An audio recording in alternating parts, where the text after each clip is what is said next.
long history of the world, only a few generations have been granted the role of defending freedom in its hour of maximum danger. I do not shrink from this responsibility. I welcome it.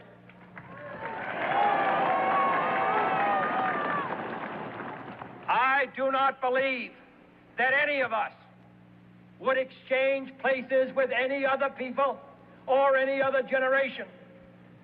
The energy, the faith, the devotion which we bring to this endeavor will light our country and all who serve it. And the glow from that fire can truly light the world. And so, my fellow Americans, ask not what your country can do for you. Ask what you can do for your country.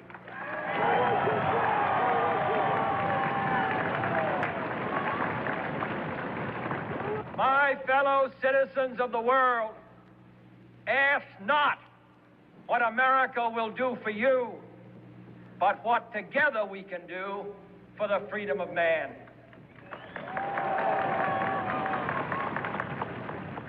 Finally, whether you are citizens of America or citizens of the world, ask of us here the same high standards of strength and sacrifice which we ask of you. With a good conscience, our only sure reward, with history the final judge of our deeds, let us go forth to lead the land we love, asking his blessing and his help, but knowing that here on earth, God's work must truly be our own.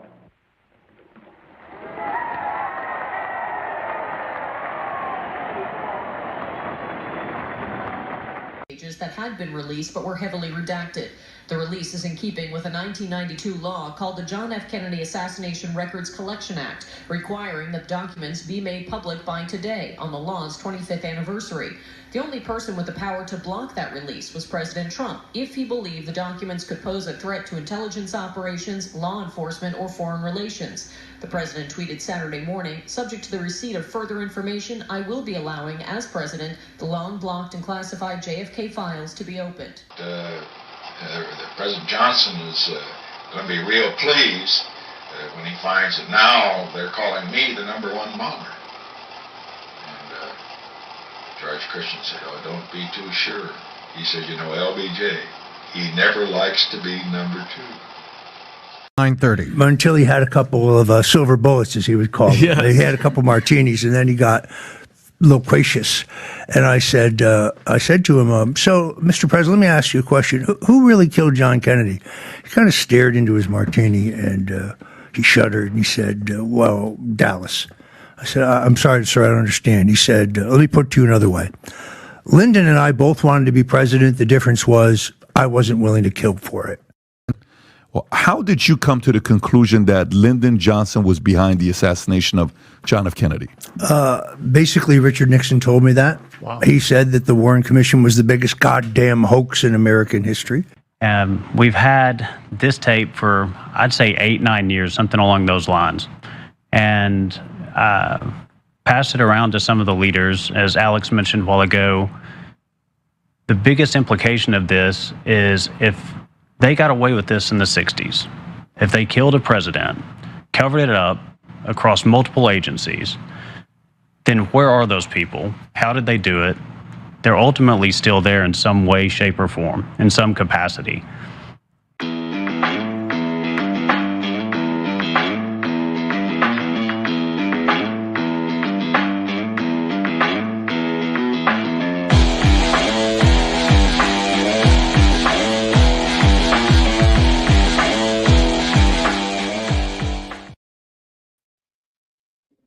And good morning and welcome to this special edition of Steel News. I'm Ann Vandersteel.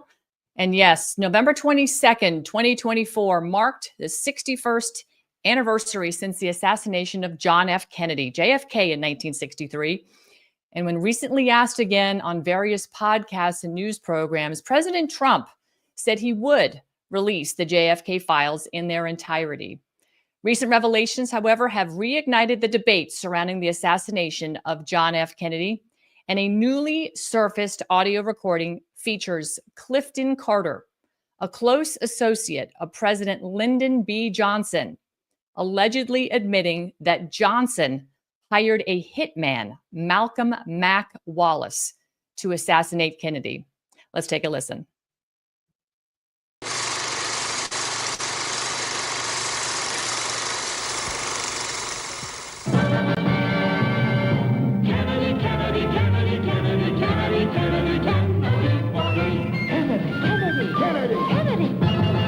Do you want a man for president who's seasoned through and through, but not so doggone seasoned that he won't try something new? A man who's old enough to know and young enough to do. Well, it's up to you, it's up to you, it's strictly up to you.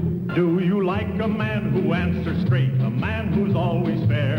We'll measure him against the others, and when you compare, you'll cast your vote for Kennedy and a change that's overdue. So it's up to you, it's up to you, it's strictly up to you. Yes, it's Kennedy, Kennedy, Kennedy, Kennedy, Kennedy, Kennedy, Kennedy for me. Kennedy, Kennedy, Kennedy, Kennedy, Kennedy,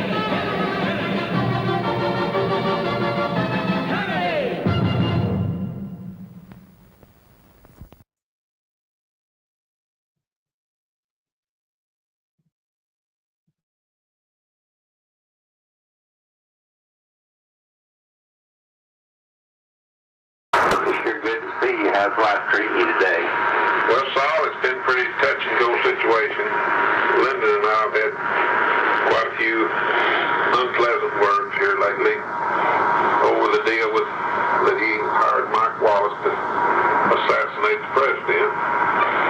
It's been hectic in every way, but we've lived through it this far, and I guess we'll continue to do so. Lyndon should have never issued that order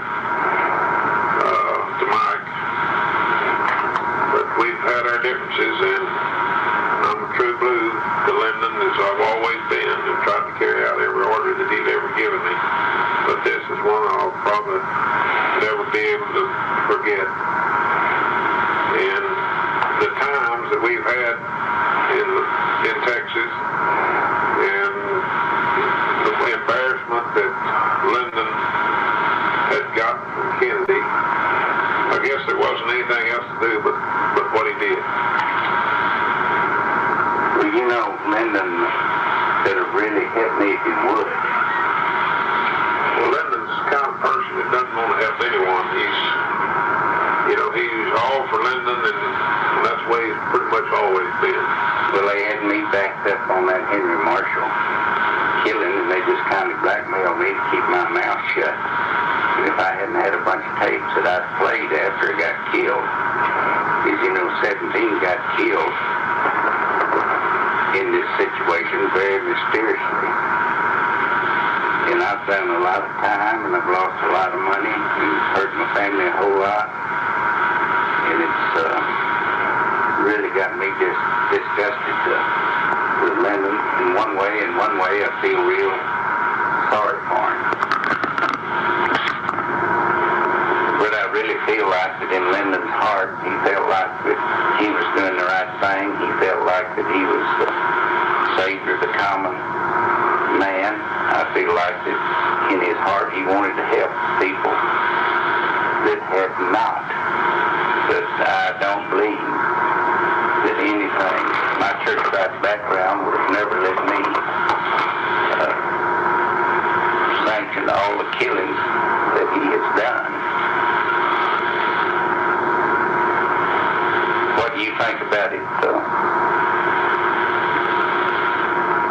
Do you really believe that it could have been handled anyway without killing all these people and got rid of the Kennedys? You think he would have won the election against him? Well, I don't really believe so. He tried desperately to do just that, and there didn't seem to be any other way. He I know that he regrets a lot of things that he has done, but still, it's been a battle from day one. Well, Dale, I sure do appreciate all the things that you've done for us, and I appreciate the trust that I have. Yeah, you bet. Anytime. For a long-time friend. And I'm just sorry that I've embarrassed all my friends and put all my friends through this. Oh, you didn't embarrass me. And what I was really afraid of, my brother Bob that got killed, our plane was down at Bryan the day that Mike Wallace killed Henry Marshall. And I was afraid it's going to tie him into the thing, and we couldn't afford to. In fact, Pam started to write a book. And when she really got scared when she got into the thing, it was just too scary a deal. But anyhow, this too will pass. Well, it's been a long old journey. What do you think about F.O. Bankston? Well, W.O. was a great leader, and he's been probably one of the best things that ever happened in Dallas, Texas. Of course, he's got a lot of real good friends, and Lyndon's been one of his true buddies for many years. And anything that he just has to have, W.O. will see that it's done. Well, I just can't believe that F.O. Bankston has the power over the police department that he has. He buys every year, the sheriff buys him a brand new car, Bill Decker, and I just don't see how politically that he can get with it. But nobody will ever understand, and really in the early years I thought that Lyndon really had a mission from a higher power, who I choose to call God, to carry out a lot of things for the common people. And I really believe in his heart that he thought that he was destined to rule the people. How do you size up Lyndon Cliff after all these years of horror? Well, actually, Lyndon's just been kind of going downhill health-wise and politically wise. He's just wore out, and I feel like he's come to his end of his rope. But all these things that's been eating on him for all these years have just now taken its course. And I feel like Lyndon's done a lot of good things in his life, and he's done a lot of bad things. Cliff, I hate to see you so downtrodden and so discouraged, and I just hope that you can get a hold of yourself and not be so tore up. But anyhow, let's go in the house and let's have a cup of coffee and something to eat. Okay? Sounds good to me. Bye.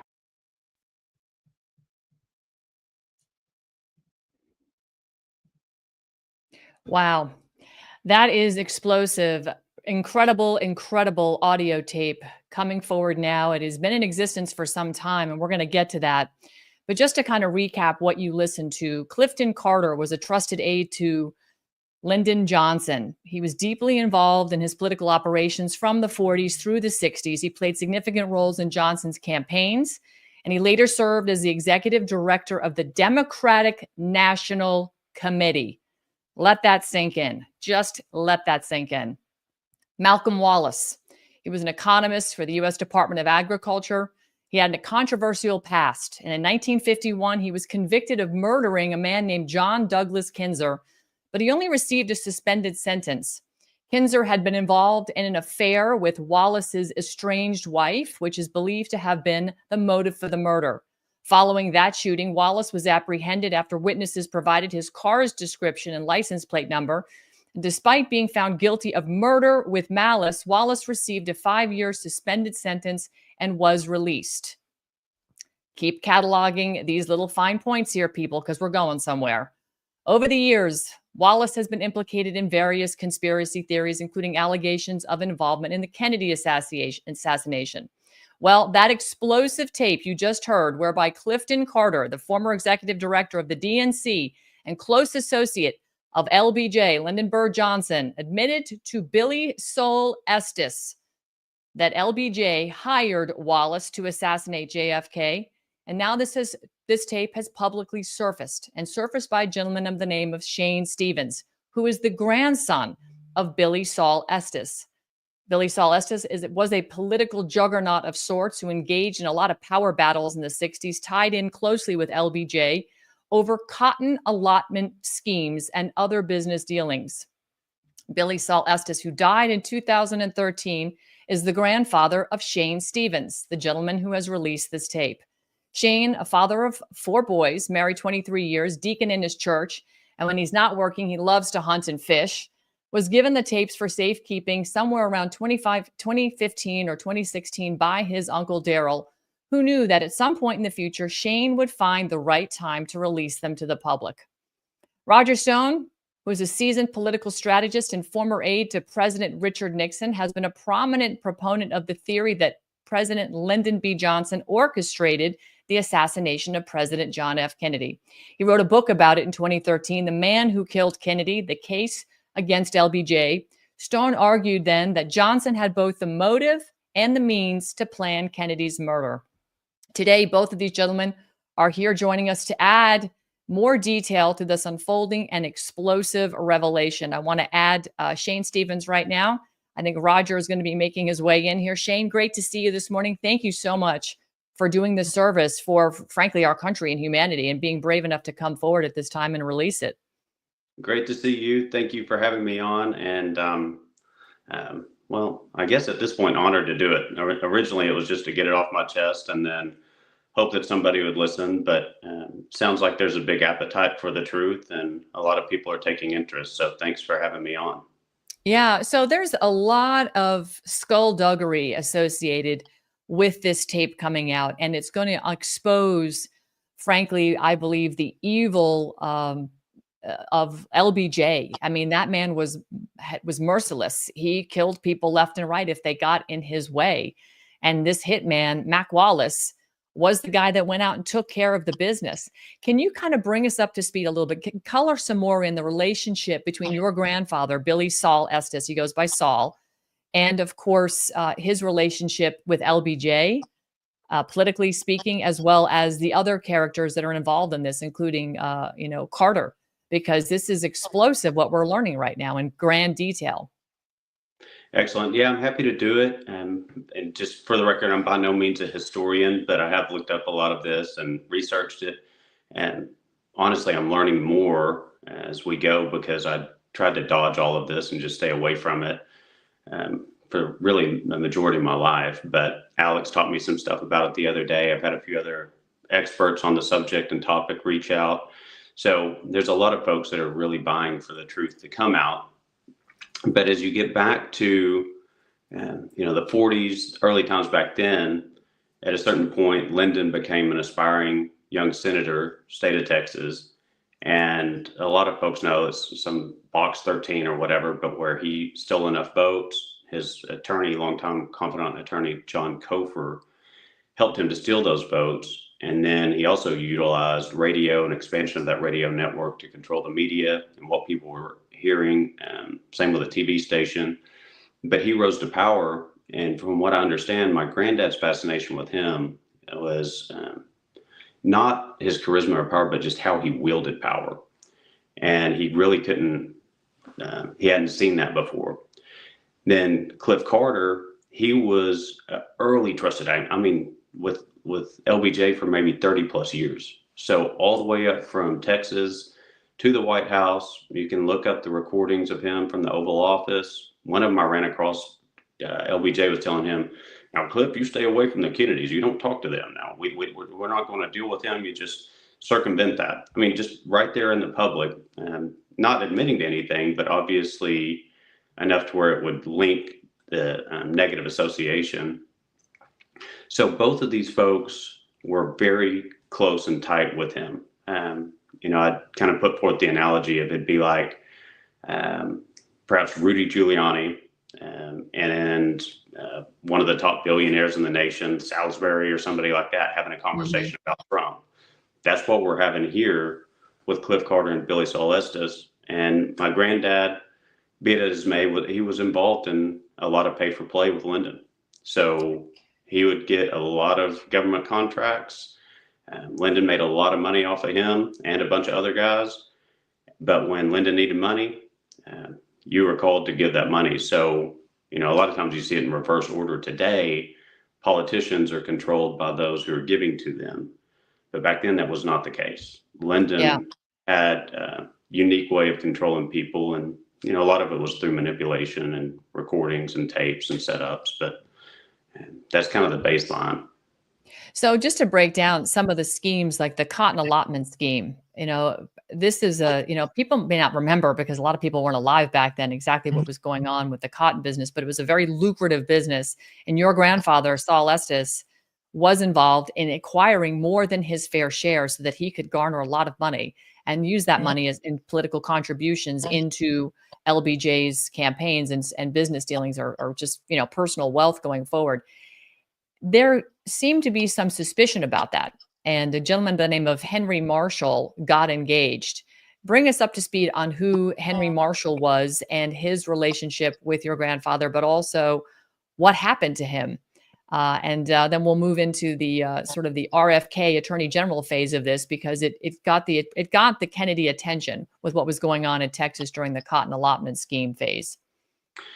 Right. So to lay the foundation of just the relationship between the Kennedys and Johnson at the time, and that was not a friendly, loving, happy relationship. It wasn't a honeymoon. They were at odds. The Kennedys really wanted him out. They knew about his cronyism and the network of kind of the Texas mafia that he had behind him. They ultimately knew that he was a threat. So they were actively putting stuff out there to display and show what was happening with him. Henry Marshall was really an innocent bystander in all of that. He was a good man from, I think, Robinson County, Texas, just east about 35. And he had caught on that there was something going on with these cotton allotments and that something wasn't right.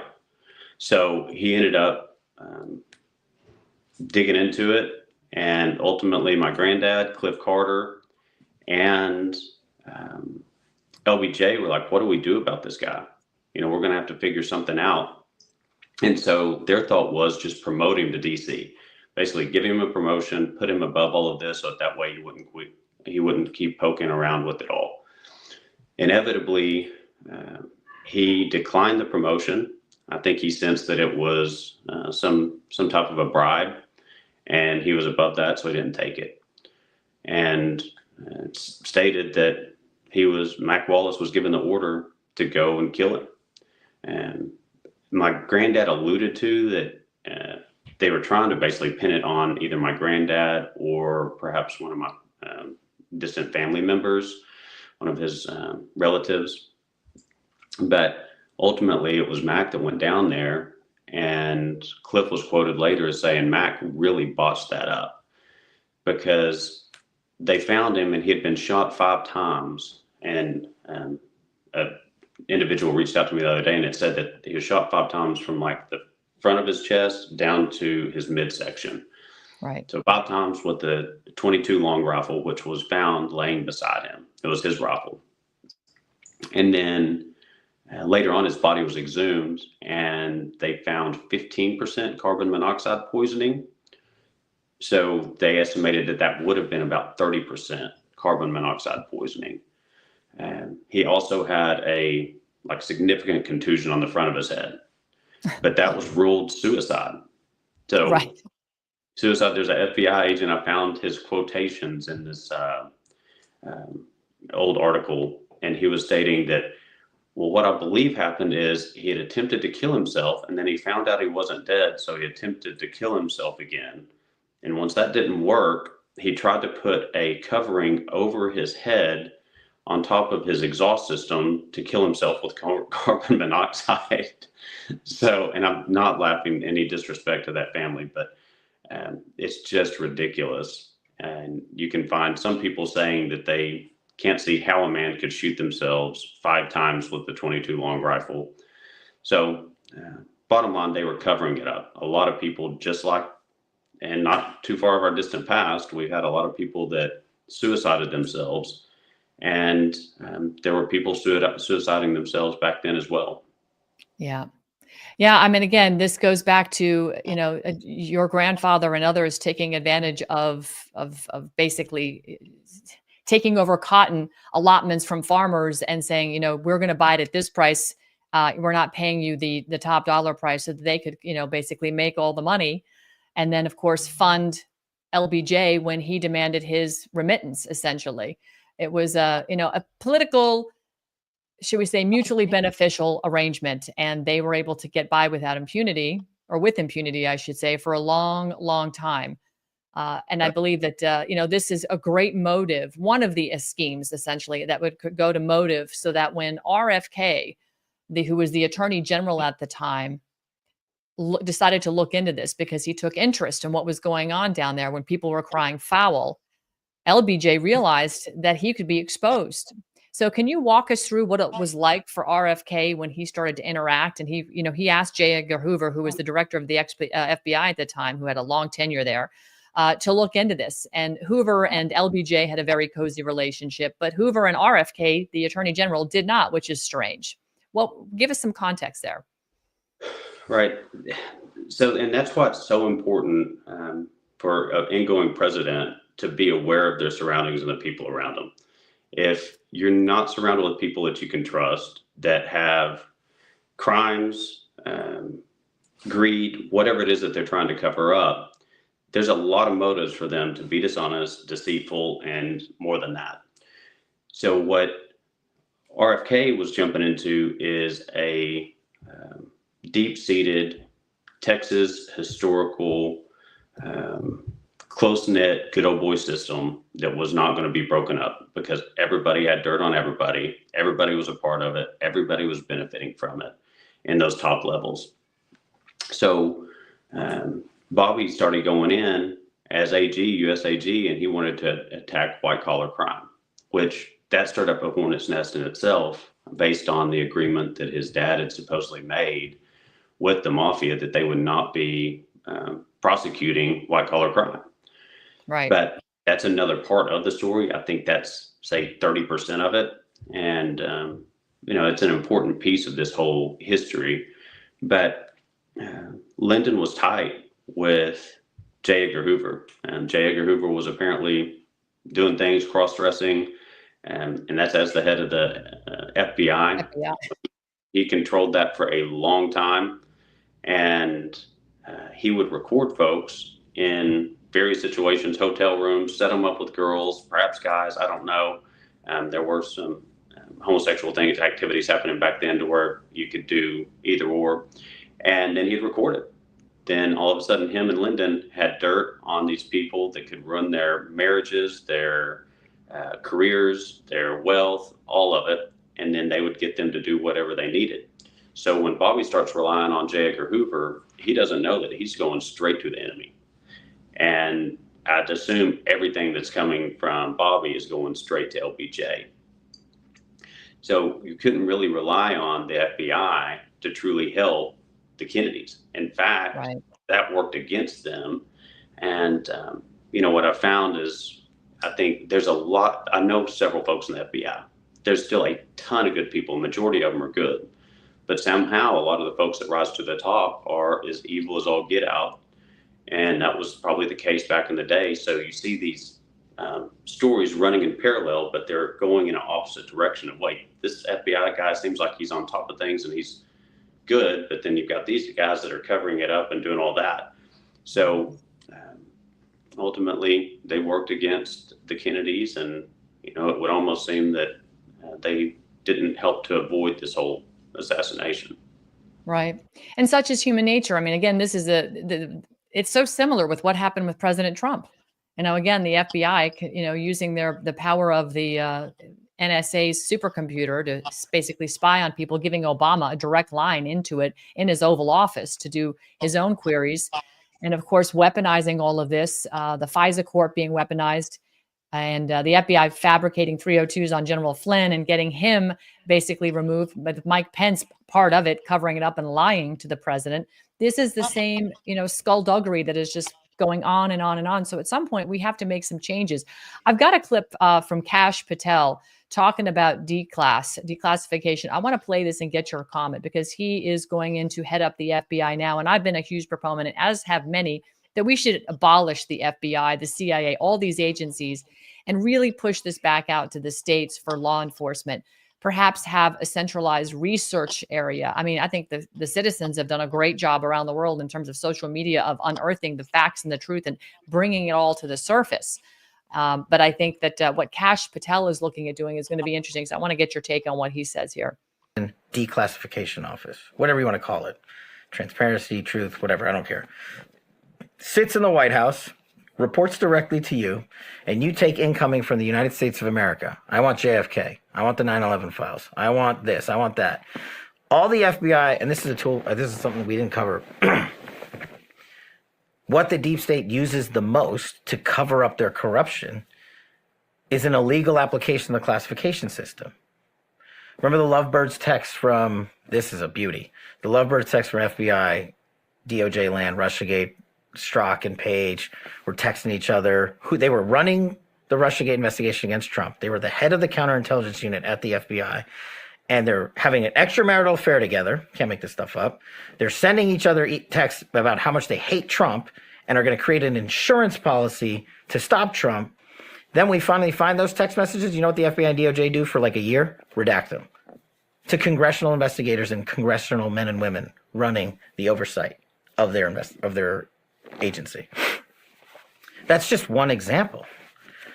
But it gets even better. Here's the deep state full circle. Just last week, do you know what Strzok and Page received from the Department of Justice?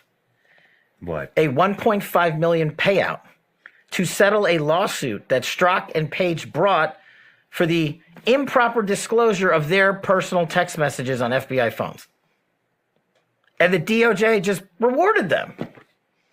They broke the law. They broke the chain of command. They broke every regulation there is in the FBI. They weaponized the system of justice against a political target they hated. We found those text messages, and we got them declassified finally in full when I became Deputy Director of National Intelligence. And the world has now seen them, and they can read them. And that's the best form of transparency. That's why I want this 24/7 declassification office. Don't have me regurgitate it to you. Read it. Get the documents, get the files, get the memos. But the deep state came full circle and gave these guys a payday for rigging a presidential election and breaking the law. So now you know what happens. That's step one. Step two, get America the truth. And that's what that office would be for. So do you agree with what he's going to do here? Just make this a truth factory?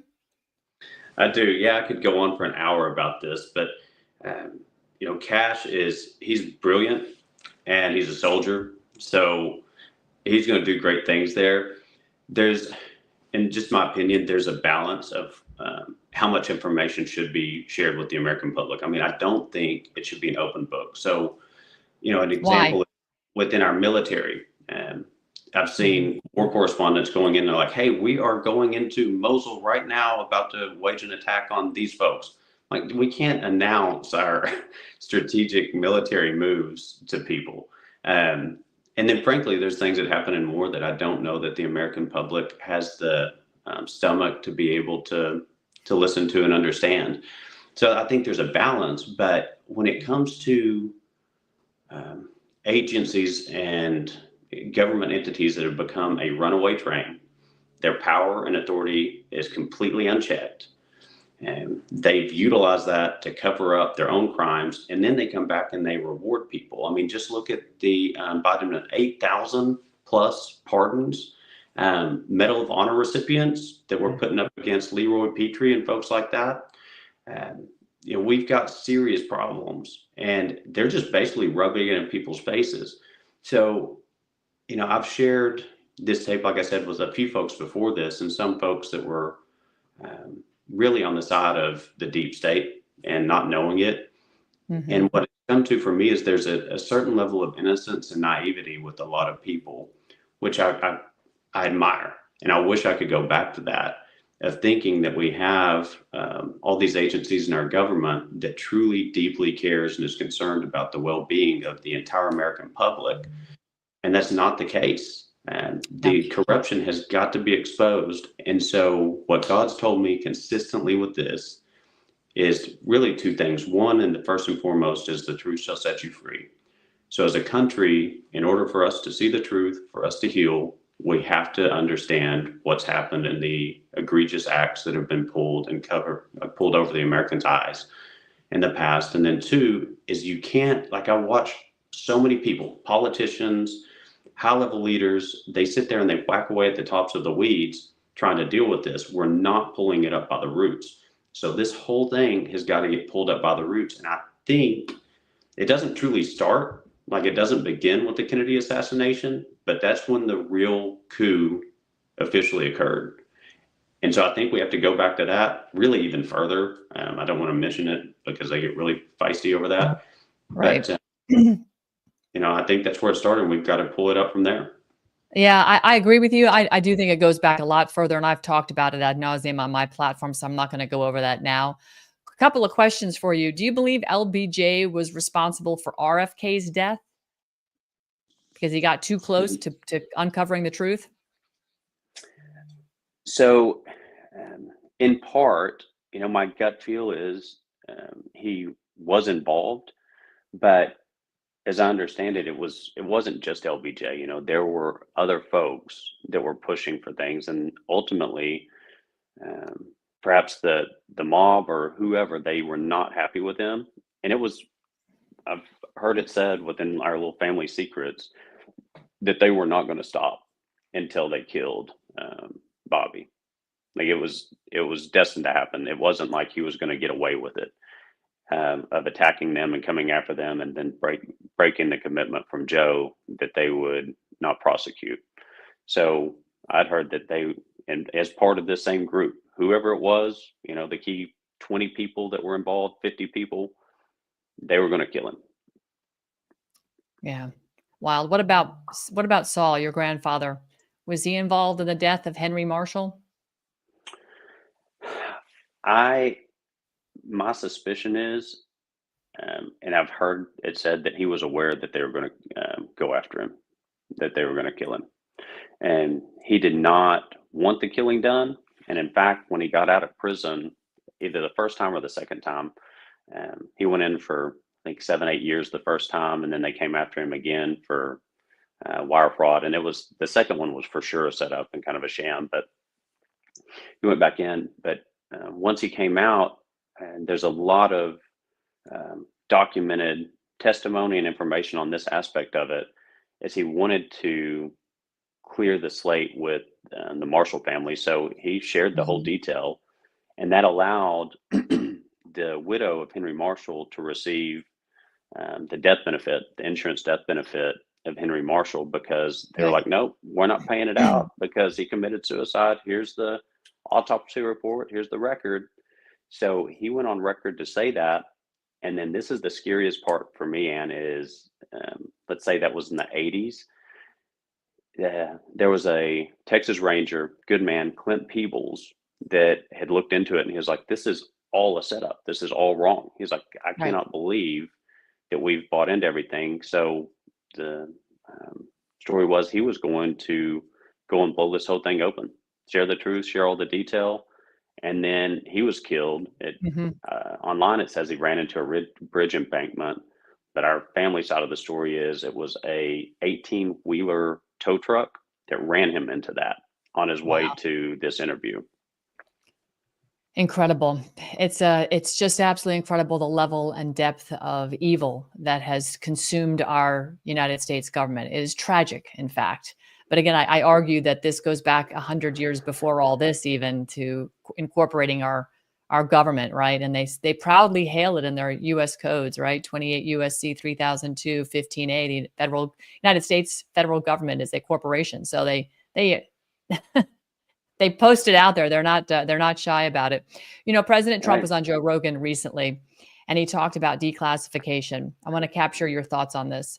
One of the things that I want to talk to you about is the JFK files.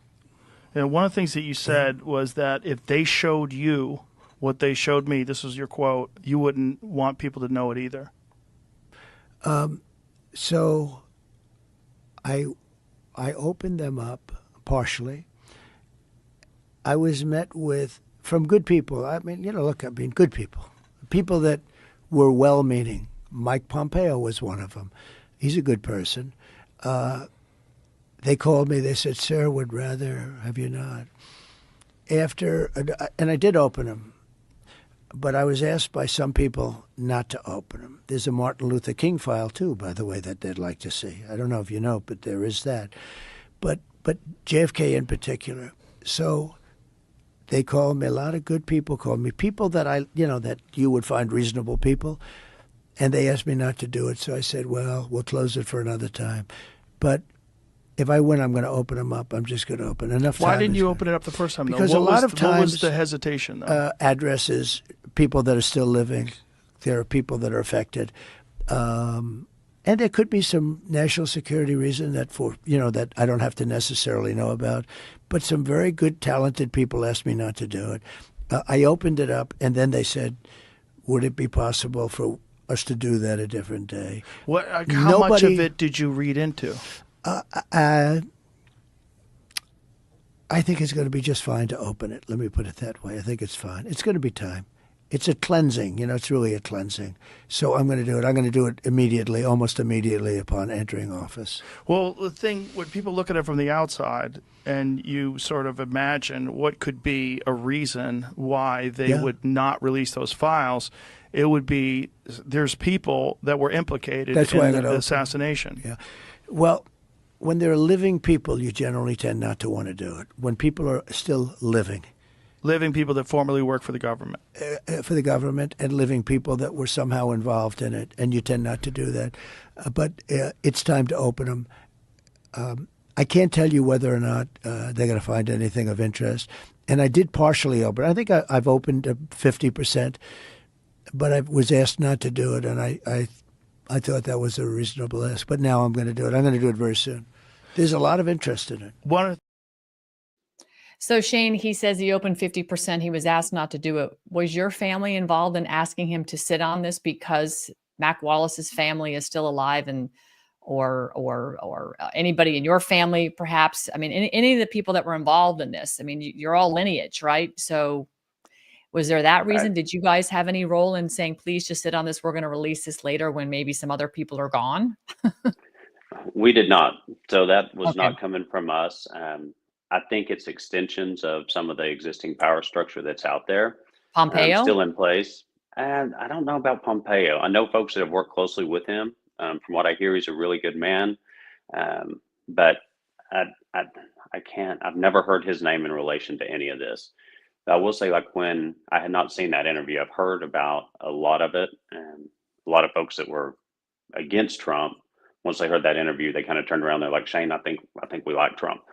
But my heart skipped a beat when he was saying he doesn't think it should be released. And I was like, oh no, I'm in huge trouble now, because if there's folks on both sides not wanting released. So thankfully he kind of came around and said it'll come out. But I think I'm curious what he's alluding to of why it shouldn't be released, aside from the people that are alive. Perhaps the American public just isn't ready to know or suffer the embarrassment that our country betrayed us in this way. Because it's an international embarrassment. It's not just here in the U.S. Everybody's going to be looking at us going, wow, your country. Right. Our country is screwed up, and we've been screwed up. I think we've been the master, not we, the people, the Americans. Our government, that is not a government we are finding out we didn't even really elect. But the people that have been in this, particularly this recent regime and Obama and everybody else, this has been a rogue nation doing rogue and operations all over the world. And we're at the behest of the international banking cabal, the people that have the real money behind everything, that are beholden to, I call the Committee of 300, right? That's been well published and documented. There's some real oligarchs, and there's an oligarchical power structure and war going on between these oligarchs. Trump is an oligarch of sorts. I call him a benevolent dictator the first 4 years because he was an executive order president, predominantly doing great things, but that was the tools he had available because he didn't have a Congress that was representative of you and me that would work with him. So he was, unfortunately, basically put into the position of having to just be a benevolent dictator. And then we got a very malevolent one in Biden, who is just evil and still evil, trying to push out a false narrative of a 28th Amendment, Equal Rights Amendment yesterday, which Congress never, 3/4 of Congress didn't ratify that. It's a bunch total bunk. He is not the king that can just do that. So when I look at all these things, there's still, he's talking about people and families that are alive. This is RFK's take on it. And I mean, this is somebody who's lost 2 members of his family. Right. It's Oh, I'm sorry. Let me just play this real quick. I apologize. I was astonished that Trump didn't declassify him because he promised to during the campaign. That was Mike Pompeo who did that. Yeah, and that I talked to President Trump for the first time about that this week. And what did he say? He said that Mike Pompeo begged him to, and I don't think I'm telling tales out of school here. No, I think he told the same thing to you. That's right? true. But he said Mike Pompeo called him and said this would be a catastrophe to release these. You need to not do it. Wow. So it is Pompeo, according to RFK. And there's a family member who really has a vested interest, I believe, in seeing this truth come out, as ugly as it is. That's fascinating. So I can tell you with reasonable assurance that it's not Mac Wallace's family. Okay. Oddly enough, they have reached out to me. And if y'all are just catching up, whatever, Mac Wallace is the one that was referenced in there as being LBJ's hitman. And it's actually known he was the hitman. But either way, do your own research. A member of that family reached out to me. And they've shared with me all kinds of family recordings, history, pictures, and ultimately their story 100% aligns with the story that I've just recently shared about his involvement, him being the hitman. And so they've always thought the same thing that I thought, like maybe me and my cousins and my brothers, and maybe we're all crazy. And she kind of thought the same thing. They don't want to release names. In fact, they said, until RFK and Trump are fully in office and we know that the coast is clear, we do not want to be involved in it. So there's still a lot of fear out there also of what's going to happen, who's in charge truly, and is it safe to be honest and tell the truth? And I think it may be you just pulled up my Twitter, but often I talk about how I think those that are honest, trustworthy, fight for the truth, that we should be the ones to rule, whether it's on earth or, if things go awry, ultimately we will rule in heaven. But it hasn't been that way for a long time. And those folks, if they're still in power and they still have that level of wealth and greed and power and corruption, then perhaps it's not safe to be doing exactly what I'm doing. But to me, I think the truth in our country, you can see my priorities, country is way up here compared to a lot of other things. And so I see the risk that you're taking. Trump, RFK, he's got to be scared. I see the risk that these folks are taking. And if this can help in some way, then it's the least that I can do. I feel the same way. I don't travel with any kind of, security protection because I have, the good man upstairs that kept me safe all these years, despite some of the most insane things I've witnessed or been a target of. But that just goes to the territory. I kind of laugh about it at this point because, these people are all they're demons. And I feel like the demons are getting backed into a corner and they're about ready to be sent down where they belong because they just are being exposed. And it's because people step up and do what you're doing. And I think your approach has been very, very measured. What do you expect President Trump to do now that this tape is out? I know Don Jr., you mentioned it on Alex Jones's show where you broke the story. 30 million people saw it. Don Jr. was made aware of this. You believe his father was made aware of it. You gave it to Ronna McDaniels, who you don't know if she ever gave it to him. What was the timeline of those presentations to those people? How far back did this tape get presented to them before, you decided to bring it forward today? And nobody asked you to do this. You just made this call. Yeah. So, and I did not give it to Ronna. I let her listen to it. And that was at a big event, RNC event. And I remember that's the first time I'd let anybody outside of our family and close circle listen to it. And I was physically shaking. Wow. It was so hard to get over this fear of the family secret that, if you release this, anybody knows you have this, or anybody knows, you get killed. So I was like, can I trust her, or, what's the right thing to do? But I feared for the president's life, because at the time, he's attacking all the same things, many of them that JFK was going to attack. Right. And ultimately, Trump, he's an outsider to the good old boy system. And part of that, that's why I like him, is from a wealth perspective, he can't be bribed.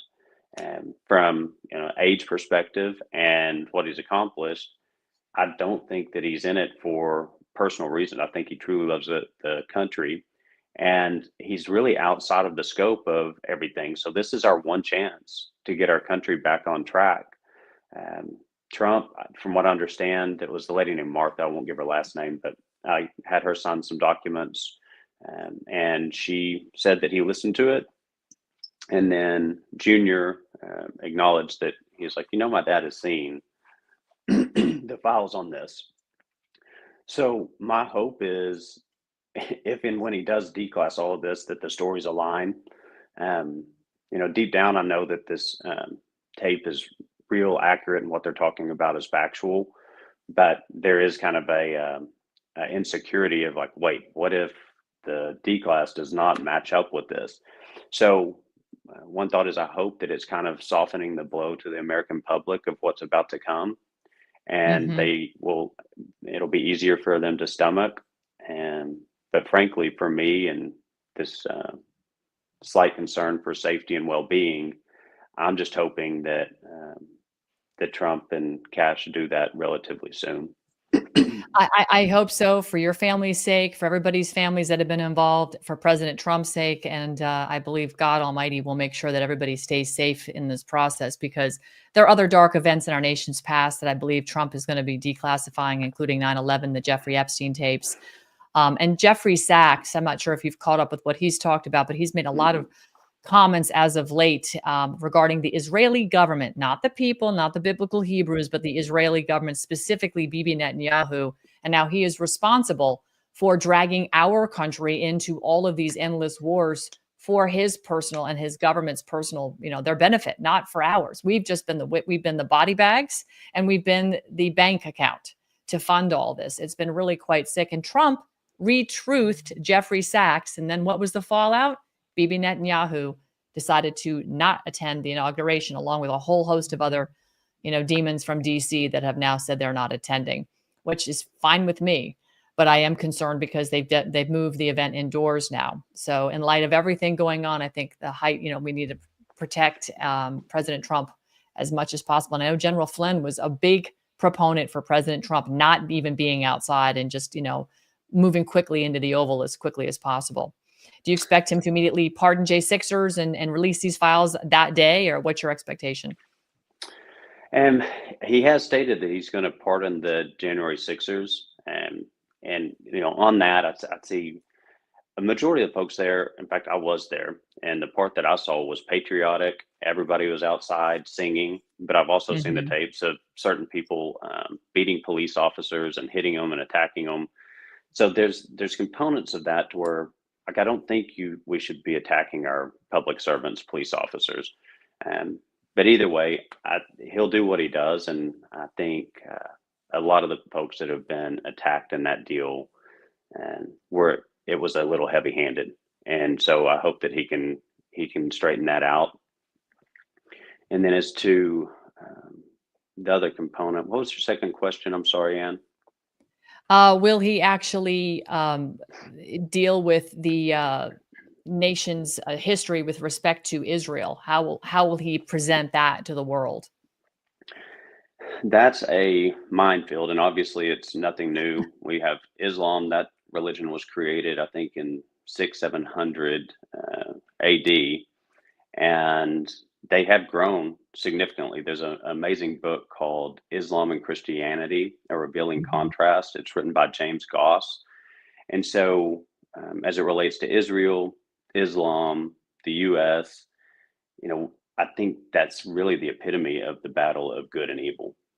And it's where Israel and modern day people play within that.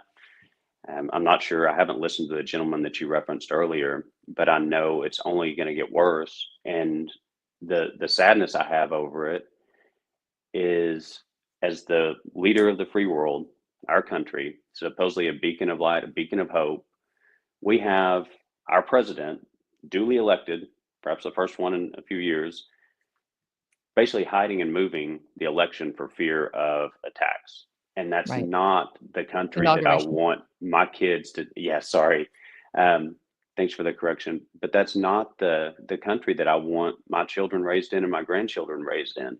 No. So if people look at anything else, they need to see that as this is not healthy for our country, regardless of what side you're on, left, right, conservative. That's a problem. That's a Yeah. big issue. It is. It is.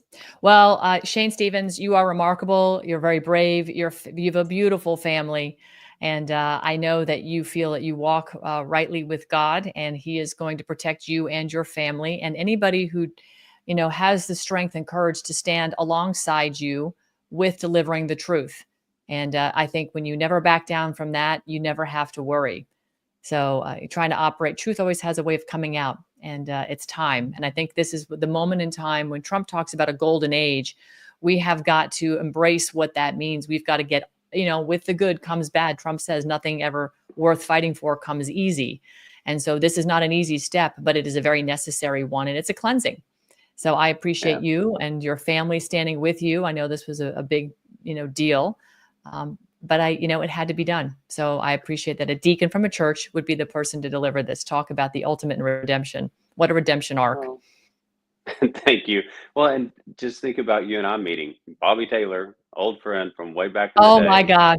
Great guy. Knows me, knows you, and got us connected to where it's an immediate click and we could talk about this. So God's in it, and he continues to pave the way for good things. And I pray for safety, well-being, prosperity for you and yours. And thank you for having me on. I'm obviously here and available if you ever need anything from me, if I can help. All right. I appreciate you. Thank you so much. God bless. Have a great day. And I know you're going to be headed, under some fun stuff today with what you're doing. But I know that we'll be probably crossing paths in the future. I look forward to that. Excellent. Yes, ma'am. Same here. Thank you. God bless. Bye-bye. Remarkable, absolutely remarkable, gentlemen, and what a phenomenal story. But I mean, this is the kind of truth that needs to come out. This is quite explosive. Again, Alex Jones broke this story a few days ago. I had the pleasure, as he just mentioned, a good friend of mine, Bobby Taylor, who we worked together many years ago when I was a cellular phone representative and then a sales manager in Austin, Texas. Got to work with Bobby, greatest guy ever, just a phenomenal human being. Knows Shane, fraternity brother. So this is just how small the world can be. But it tells me that God puts people in your path for a reason. I can tell you in the 90s, I would never have thought I'd be sitting here today doing this. It was the last thing I thought I'd be doing. But here we are. So, and again, I had worked for President Trump before my career in wireless.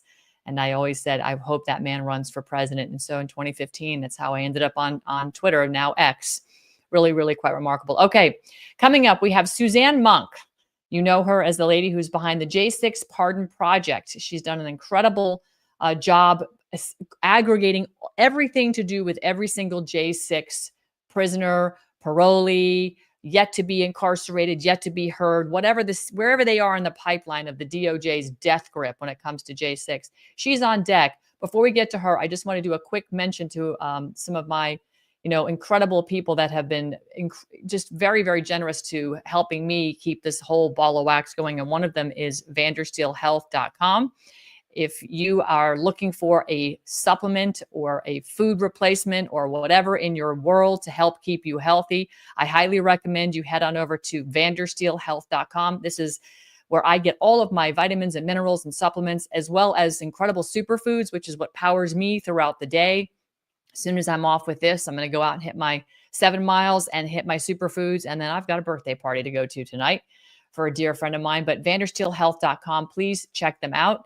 And I'm going to just transition us over to Suzanne with a brand new video, by the way, put out by Tom McDonald. and Roseanne Barr. It's called Daddy's Home, and I think everybody's going to enjoy this. You can listen to this in the background, get a refreshment break, but come back and listen to Suzanne Monk, because she's the lady that's working very diligently with the transition team to pardon the J6ers. So stick with us. We'll be right back. We won, you mad, it's done, too bad, boo-hoo, so sad. Now your daddy's home. We won, you mad, you cry, we laugh, we wave the flag. Now your daddy's home. Thank God that we're back, couldn't take another 4 years. That's a wrap, I can take a bath in your tears. That's a fact, you got lipstick all on your beard. You're a man, that is cap, cap, cap, cap, cap, cap, cap. You pretending you're accepting, that's an act. You hear pat, pat, pat, pat, pat, pat, pat. If you want our freedom, come and take it back. Bet you can. We won, you mad, it's done, too bad. Ooh, so sad. Now your daddy's home. We won, you mad, you cry, we laugh, we wave the flag. Now your daddy's They try to cancel me and say that I'm a racist. Got a mean hook, they can't get me with that jam. Trying to take away my right to go and say this. Well, listen up, cause this gun is going bad. With the facts, facts, facts, facts, facts, facts, facts. Why they trying to turn Becky into Dad? You get pap, pap, pap, pap, pap, pap, pap. Screw Eminem, I'm Roseanne. We won, you mad, it's done, too bad, boo-hoo, so sad. Now your daddy's home. We won, you mad, you cry, we laugh, we wave the flag. Now your daddy's home. If you mad about it, go and cry about it. Shave your head and wear a shirt that says you're woke. If you can't handle a lot of facts and make up lies about it, say goodbye to Joe, your daddy's coming home. Coming home. We won, you mad, it's done, too bad, boo-hoo, so sad, now your daddy's home. We won, you mad, you cry, we laugh, we wave the flag, now your daddy's home. We won, you mad, it's done, too bad, boo-hoo, so sad, now your daddy's home. We won, you mad, you cry, we laugh, we wave the flag, now your daddy's home.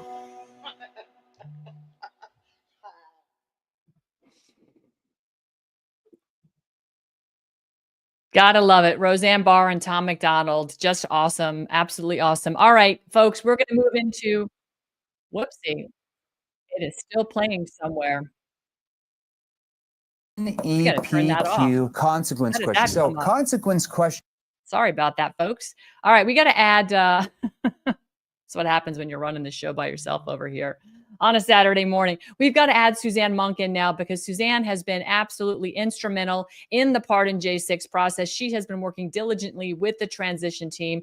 And I came across this woman because she's a dear friend of my good friend, Dr. Jane Ruby. Suzanne Monk, it is a pleasure to have you back on to talk about the incredible news that is coming out of what you have generated, along with people like Trennis Evans and Jake Lang and David Summerall and Daniel Goodwin and on and on. And don't forget, Sidney Powell is out there in the background as well, cheerleading from where she is. So what is the latest with these folks? Because I'm excited to go to a prison on Monday and give hugs and cash to prisoners walking out the door. Yeah, and thanks for having me. And, we are certainly very excited. The J6 Pardon Project has been working diligently since January of this year, working at getting that strategy guide out to the president, up through the channels, the transition team. Though they don't talk to me directly, they do talk through channels and individuals, and we have been able to really influence what they understand about January 6th, what they understand about the political violence, the police violence that occurred that day, and the weaponization of the Department of Justice afterwards, which is that's really the attack. I always say that January 6th was an attack on the American people, but that attack continues every single day to this day, and they are still arresting people. They are still sentencing people. They are still putting people in jail for January 6th, even now, just a weekend away from President Trump being sworn into office. So, we are very much excited for Daddy to come home and to do what he has promised. We are very confident he will be doing that, in part because we have not only set up the mechanism to receive these J6ers and to see President Trump fulfill his promise, but the American people are holding to account that mandate that we, the people, gave Donald Trump on November 4th this year when we elected him. J6 is an issue that the American people are passionate about. They want these people free. They want them to come home. They want them rectified, restored. They want the end of a two-tier justice system that is built on politics. And so the American people are going to be watching. And so on Monday, we have teams of folks across the country, 35 states, 80 different prisons, 250 inmates. We will be there to receive each and every one of them, make sure they get back home to their families. I'm working with a great group of people at American Patriot Relief and Gary Haven, who is a wonderful man who has a pilots association that we have 10, I think 15 now pilots that are donating their private planes, gas, all of that, their services to fly these individuals who have far distances to go back home to their families. We have resources like the J6 Road Home Project down in Texas, where folks, J6ers who don't have a home, who have lost their homes in this weaponized lawfare process, are going to have a place to go get their lives back. We have a lot of resources available, and we have people pouring in support across the country. The J6 Freedom Ambassadors Gibson Go is now up to $46,000. So we are just so grateful that people are reaching out and contributing that money that will be used to help get those folks home. But even more, we have individuals like you, Ann, regular folks who are ready to be in front of these jails with cash in hand, with backpacks and coats and warm cocoa, and the ability to receive these individuals and give them the heroes welcome that they deserve. Make sure they get back to their families, to their homes, and where there's no place to go, we find them a place to go. It's an amazing community effort with a whole bunch of great people across the country. My team, Jen Baker, Tammy Perriman, Ainsley, who is our dear BOP tracker, my wonderful inmate tracking team, and of course, Tim Rivers of American Gulag Chronicles, David Summerall at Help Stop Hate, and of course, I have to mention Trennis, who has been working tirelessly at those up the chain efforts, and he has done a really fantastic job with that. So it is just really a community effort, and it is miraculous. We have organized 80 facilities, 35 states, 250 families, and an army of hundreds of volunteers in about 5 days. Yeah, it's truly remarkable what has come together. It just, again, to me, it's another shot in the arm of the American spirit is alive and well. We intend to take our country back. We stand by our fallen, the people who have been persecuted by this rogue regime, this corrupt DOJ, which, like Joe Biden yesterday, declaring himself king and stamping the 28th Amendment, it's like totally not happening, because by Constitution, you have to have 3/4 of Congress approve a new amendment, and it was never ratified. So you know what, Joe Biden, buzz off. How about if you want equal rights, how about you uphold the Civil Rights Act and not steal votes? Why would you go out and steal votes and just disenfranchise voters all over the place with dead people voting and illegal people voting and made up people voting? That's a civil rights violation, and we have a law on the Civil Rights Act 1964. You don't need the 28th Amendment. It's just insanity what they're doing. And again, they're playing on the, should we say, the ignorance or the lack of education of the American, because we've been lied to about everything, Suzanne. And our J6ers have taken it literally. They've sacrificed everything. And some, unfortunately, sacrificed their lives in prison because they just couldn't take the pressure anymore. This has been an unbelievable tragedy on our country. I have Gary Haven is a wonderful supporter, and he's pretty much behind the scenes a lot of times. He was on Alex Jones recently, but he has been really instrumental in stepping up in a big financial way to make this happen. That tells me, knowing that I know he's good friends with Ken Paxton and others that are good patriots, that President Trump is going to take that bold step on Monday. And I what's your prediction? Is he signing these commutations in the limo? Is he signing them in the White House? What do you think is going to happen before we get, because it's commutation and pardon, I would imagine, in that order, unless you can clarify for me. Well, no, this is a great question. And we do have communications going on to help the president's team understand that there are individuals that would prefer a commutation first and a pardon later, they want to complete those appeals. And that's one of the things that I advised in How to Pardon the J6ers, a comprehensive strategy guide for President Donald J. Trump, which, by the way, you can read that exact strategy for free on my website at J6 Pardon Project. You can download your own copy so you can know exactly what we've advised the president and what we have shared, educated so many J6ers and so many family members that needed to understand the pardon process. So we are hoping the president uses commutations and pardons simultaneously, but whichever way he does it, no matter what it is, whether he uses the pardon, whether he uses commutations, what we are to understand is that he will be signing that in, quote, the first 9 minutes. That is in the limousine. That's about how long it takes here in DC to get from the inaugural point to the head of the parade. So we are predicting that is, we are interpreting that as in the first 9 minutes. And this is what we're hearing from the channels, back channels, front channels, inside channels, outside channels, that Pam Bondi will be there to receive that, immediately go back to our office, issue that directly to the prison facilities, as the president, through his attorney general, through the U.S. Pardon Attorney's Office, has the authority to do and the ability to do. That's how a president can stay in execution in a moment's notice. So once those orders are received, those commutations, those release orders are received, the Bureau of Prisons is required to release on that day. And I can tell you the best evidence we have that President Trump is going to do what he has said he is going to do is from the prisons themselves, from the inmates themselves. At DC, the prison guards have been told on Monday to remain on shift till 10:30 p.m. when they usually get off at 5 to be prepared for a release. We have correctional officers across the country letting folks know, yeah, it looks like you're going home on Monday. And there are certainly preparations, little hints. We're starting to see those funds, those commissary funds get closed down. A little frustrating, but we're starting to see the prisoners need to make collect calls because they're wrapping up those little bows so that they are going to be ready for release. So we are expecting release, in fact, before sundown on Monday, and we will be here at the DC Gulag with Mama Mickey. I'm so excited with our great, wonderful patriots who have been there on Freedom Corner 900 days in a row, hundreds and hundreds and hundreds of days.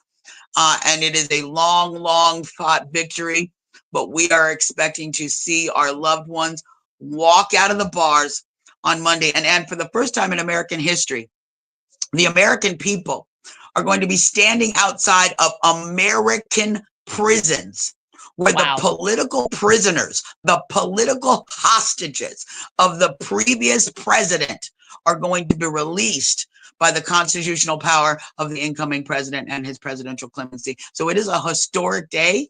And Hallelujah. Let's hope we never make this kind of history again.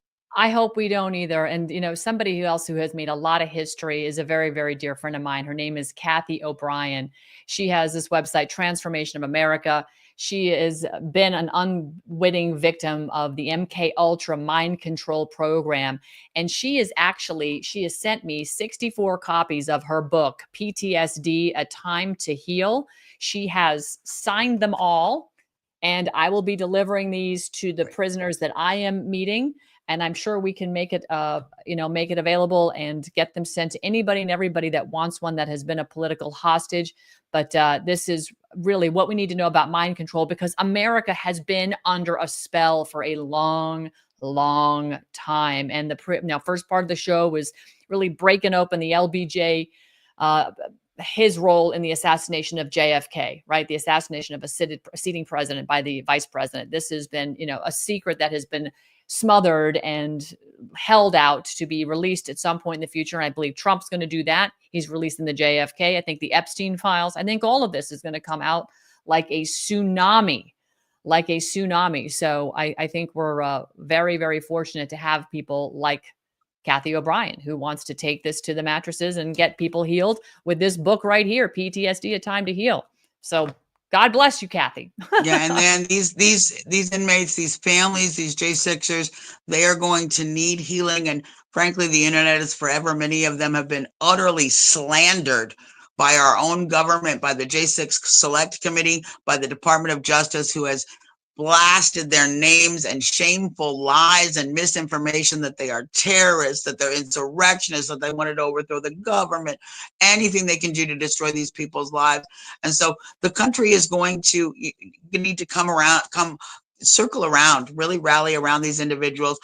They're going to need jobs. They're going to need, support. Their kids are going to need those opportunities as well. This is something that doesn't just affect the individual who was arrested, but in many cases, the families and generations of families. There are children that will not be born because the FBI SWAT rated individuals. We have had miscarriages, lost babies that have not been born because of what our government has been doing to the January 6ers. And so, we need to rectify this all the way in this country. We need to get back to equal justice, justice for all. And the only way to do that, to put this horrible era behind us, is to come clean with the truth. That's right. And to rectify those who were lied upon. And that's the same thing you're talking about in the front of the show. The American people, we need that cleansing. We need the truth to come out. We need the truth about January 6th to come out. We need the truth about Michael Byrd, who murdered Ashley Babbitt in cold blood.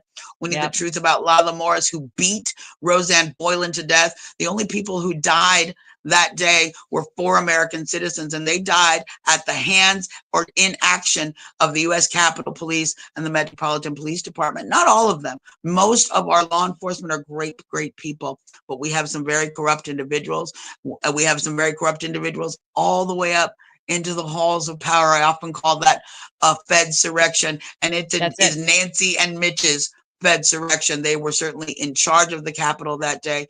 Anything that happened that day that was allowed to happen, an entrapment scheme, they must, and there's only the answer that they were complicit or involved. So we need that real investigation, because Americans are not safe if we cannot exercise our First Amendment right to go and peaceably assemble and redress our grievances without fear of being thrown in a gulag, being imprisoned for life, having our finances destitute, and being literally destroyed as human beings. We don't have a country. So this is the first litmus test.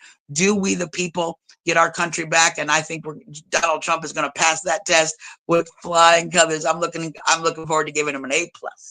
Well, if I said, I was talking to somebody yesterday who I will not name, and I said, I'm working on figuring out how to make sure that you get a Medal of Freedom, because I think what you have done, with the help of others, but it was you who really got behind this. Tamara Lee also, this whole Pardon J6 Pardon Project, really was also fostered and built on the back of what Tamara did for General Michael Flynn, the Pardon of Innocence, which he received from President Trump because he didn't do anything wrong. But President Trump had to insulate him and protect him from the same demons that are going after all of us. We're all J6ers, right? We are all J6ers. Well, and let me say something about that, because a lot of folks worry about those words, case by case. Case by case. And in my guide, How to Pardon the J6ers, I actually advocate for the president to use up to 3 different kinds of pardons, one of them being the pardon of innocence. And of course, we hope that is used for the vast, vast majority of cases. But that is another reason that the administration might need to review case by case, not to leave individuals behind. We do not think the president in any way intends to keep political prisoners of the previous regime incarcerated or under the gun of lawfare under his administration. But if case by case can also mean case by case pardon of innocence. And we are hoping the president uses that. Historically, it is something that is used at the state level all the time, and it is used to expunge criminal records and start financial restitution. So the president certainly has those powers, and we are hoping he makes history that day. And so I just want everyone to understand, when they are saying reviewing those cases, there's in many ways that can be something very historic, and a historic use of the pardon of innocence is one thing that we would see a case by case review needed for. And I hope he does. And I frankly hope we review those cases and find out the officers that lied, the officers that were abusive, the prosecutors that lied, the judges that were abusive. We need a full rectification of our judicial system. Oh, I think we're going to get it. I absolutely think we're going to get it. Because again, I look back at what Attorney Todd Callender uncovered, and I broke that story back in April of 23 with respect to how many of these sitting judges, just U.S. attorneys, members of, well, the entire Biden cabinet, plus Kamala, none of them had proper oaths of office on file. Neither did Jack Smith or Judge Chutkin, and on and on and on. So, we have been literally tacitly agreeing to give the authority to these people that never had the authority to begin with, because they didn't follow through constitutionally with what they should in order to defend the rights that we have. They assaulted our rights, and they look at us like we are their slaves. And in fact, under the current way that government is organized, well, we are. But I think Trump sees all that. And I think that's the reason we're having discussions about removing the IRS, that debt slave model, the Fed, all of it. This is the golden age. This is the transition to greatness. And President Kennedy talked about, transitioning to greatness as part of his campaign when he was running. So I think the whole "Make America Great Again" thing can be had. I look forward to RFK and Health and Human Services to see how he exposes what the military operation was behind COVID and these death shots, the bioweapons, because I believe all of that has to come out. So it's going to be a tsunami of information. And Suzanne Monk, thank you for everything. Well, Ann, I just I'll leave you on this. We can't make America great again until we make the J6ers free again and whole again.